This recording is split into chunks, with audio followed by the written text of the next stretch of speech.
Olá, seja muito bem-vindo à nossa conversa de hoje. Adivinha quem foi o melhor investimento de abril? Sim, ele mesmo, o Bitcoin. Entre todos os investimentos, foi disparado o melhor. Hoje é dia 1º de maio, feriadão, dia do trabalho, então a gente já encerrou todo o mês de abril. Está aqui o placar da rentabilidade, o ranking de abril para você. Bitcoin, medalha de ouro, melhor desempenho disparado. O que antes só trazia tristeza, agora está trazendo só alegrias. Ouro, muito bem também, medalha de prata, refúgio clássico em momentos de incerteza. A Bolsa Brasileira subindo bem, sustentado principalmente por ações de bancos, exportadoras e fluxo externo. E tivemos também a recuperação do IFIX, se beneficiando de uma possível reversão de juros. E até a renda fixa, hein? O Tesourinho Selic sem risco nenhum, dando mais de 1% no mês. Selic num patamar muito elevado, ainda oferece ótimos retornos. E para facilitar a sua vida, eu coloquei numa tabela aqui as ações que mais se valorizaram nesse último mês de abril e a explicação dos motivos, o porquê que aconteceu isso. Disparado, nós tivemos aqui o Grupo Pão de Açúcar, essa alta de quase 37% no mês, foi principalmente por conta de mudanças no conselho de administração e apoio de grandes acionistas. Agora a gente, infelizmente, vai para a parte chata. As ações que simplesmente derreteram nesse último mês, disparado azul, né?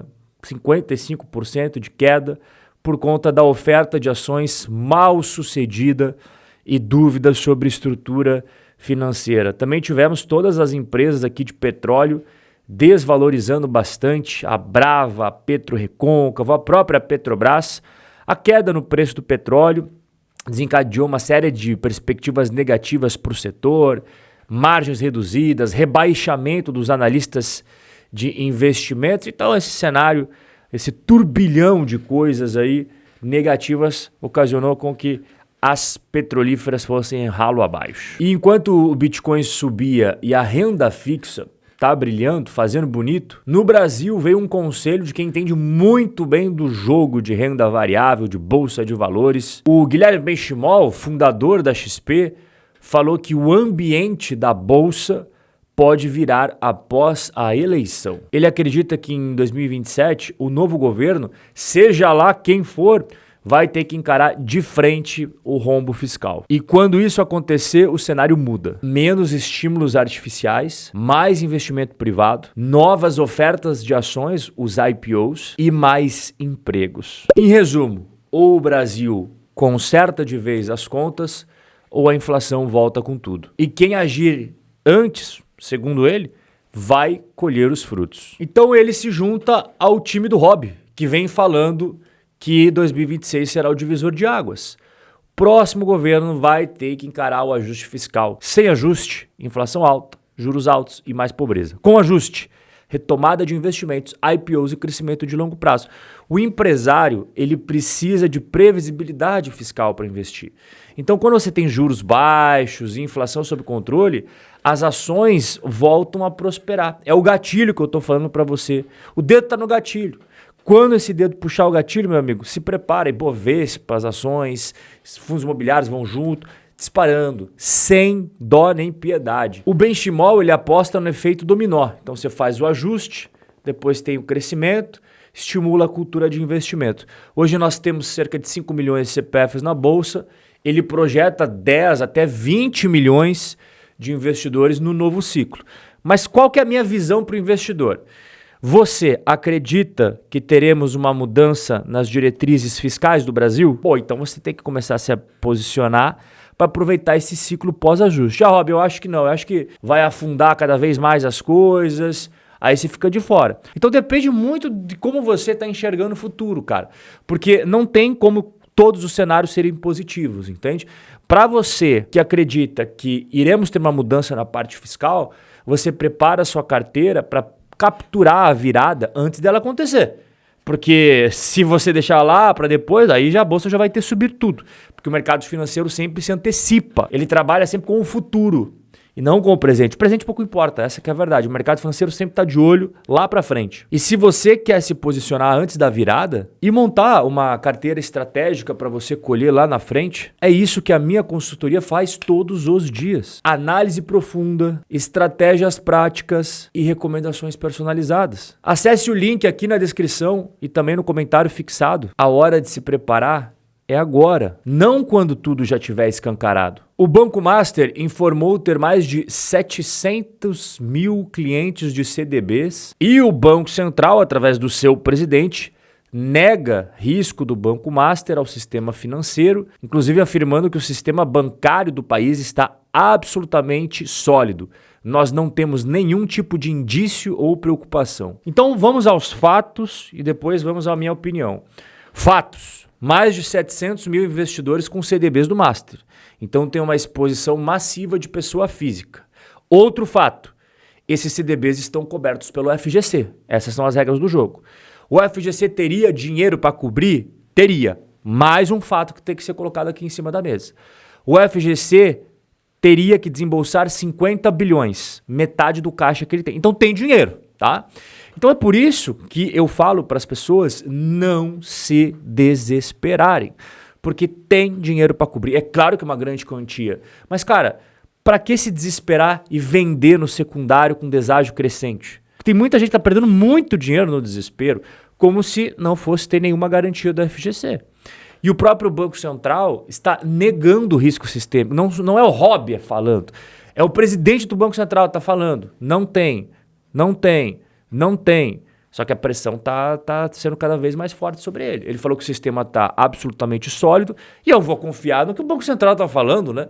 Os caras lá dentro do Banco Central têm muito mais informações do que nós aqui do lado de fora. Então, mesmo assim, tem muitos investidores que estão vendendo com medo. Eu já dei minha opinião antes, volto a bater na tecla. Se não tivesse o FGC, beleza, seria outra conversa. Mas como tem o FGC, cara, eu vejo que tem um monte de gente que está perdendo dinheiro assim, desesperadamente, agindo no susto e tal, esquecendo que existem as regras e que o próprio Banco Central está intermediando as coisas aqui para não deixar sair fora de controle. Mas enfim, né? Cada um faz o que acha melhor. Enquanto a treta corre solta no Brasil em relação a essa questão do Banco Master, nos Estados Unidos a economia deu um tropeço feio. O PIB dos Estados Unidos teve queda, meu amigo. 0,3%. Nos primeiros meses do mandato do Trump já teve esse problemão aí. E sabe qual que foi o estopim? Uma corrida desesperada das empresas para importar o máximo possível antes do tarifaço do Trump. Resultado, um rombo na balança comercial. E o PIB foi para o negativo. Isso, claro, somado também com cortes nos gastos públicos, desconfiança do consumidor e preocupação com a inflação. O que o Trump falou sobre tudo isso? Calma, gente. O boom vai vir. Vocês precisam ser pacientes. Os americanos estão pensando, será? Para você entender bem essa história do PIB, imagine que você tem uma empresa e sabe que os preços vão subir na semana que vem. O que você faz? Você corre no mercado e compra tudo que pode agora, certo? Foi exatamente isso que aconteceu com as empresas nos Estados Unidos. Todo mundo comprando produto de fora antes do tarifaço. Só que isso gerou um baita desequilíbrio. Importação lá no alto, exportação menor e o governo cortando gastos públicos. Com a primeira queda, então, nos últimos 3 anos, e logo no início, né, do novo mandato do Trump, as importações dispararam 41% para evitar as tarifas. Isso acabou derrubando o PIB americano. O déficit comercial explodiu, então as empresas correram para estocar, mas não conseguiram vender o mesmo tanto. E o Trump disse que não tem nada a ver com ele, né? E joga a culpa no presidente anterior. E a inflação nos Estados Unidos ainda não está repercutindo o problema das tarifas. O último dado que foi divulgado foi ontem, apontando 2,3% de inflação nos últimos 12 meses. A meta do Banco Central americano é 2%, então nos últimos 12 meses, 2,3%, está quase chegando na meta. Mas agora a dúvida é, e com as tarifas, como é que fica essa inflação? Então hoje, o dado ali é de calmaria, é de tranquilidade, tudo sob controle. Mas como que vai estar a partir dos próximos meses com a repercussão dessas tarifas já em cima dos preços? Então a gente tem aqui um cenário meio diferente do que a gente está acostumado a ver, né? A inflação caiu para o menor nível desde 2022, mas os gastos do consumidor tiveram a maior alta mensal em mais de 2 anos. E por que teve essa disparidade? Pô, inflação super lá no chão e os gastos maior nível em 2 anos. Pensa numa liquidação relâmpago. Você sabe que os preços vão subir amanhã. Então o que você faz hoje? Vai às compras, certo? Foi exatamente o que aconteceu com o cidadão americano. Antes do tarifaço entrar em vigor, ele correu para o shopping, para os sites, para os mercados. Qual que é o resultado? As compras bombaram. Mas não foi porque a economia está sólida, foi por medo de que tudo vai ficar mais caro amanhã. Então as compras de carros e bens duráveis dispararam. Antecipação das tarifas, consumo puxado pelo medo, não pela confiança econômica, e estoque e consumo inflado igual a risco de freada no próximo trimestre. E com todos esses sinais no radar, o investidor fez o quê? O que ele costuma fazer em momentos de ansiedade, de turbulência? Tirar o pé do risco. As bolsas de Nova York acabaram tombando após tudo isso que eu te contei. Primeiro, o PIB dos Estados Unidos caiu. Segundo, o desemprego desacelerou bem mais do que o mercado esperava. Resultado, Dow Jones, S&P e Nasdaq acabaram caindo logo após essas notícias. O recado do mercado foi claro.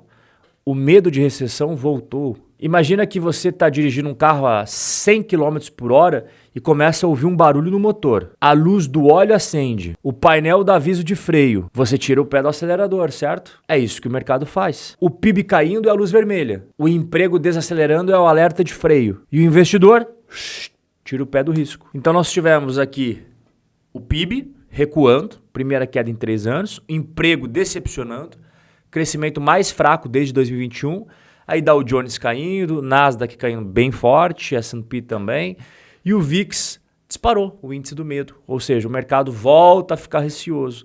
E quem mais está sofrendo são as ações de tecnologia e consumo, essas são as mais atingidas. E os sinais de recessão estão aumentando. E o que os brasileiros estão fazendo nesse cenário aí? Você faz ideia? Eles estão investindo nos Estados Unidos como se não houvesse amanhã.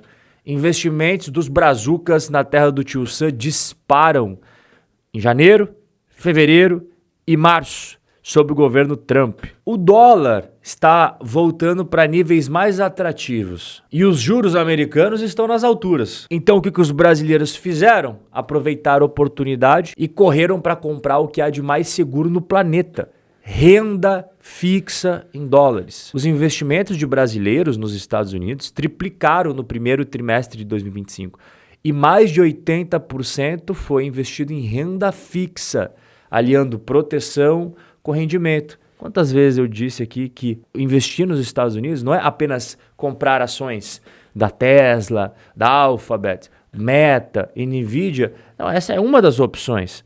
Você tem outras inúmeras opções. Você não precisa correr risco ao investir no exterior. Mais de 80% de toda essa grana foi alocada em renda fixa. Os juros americanos seguem nos maiores níveis em 20 anos. Então, você está na atratividade máxima. Quais foram os investimentos preferidos dos brasileiros?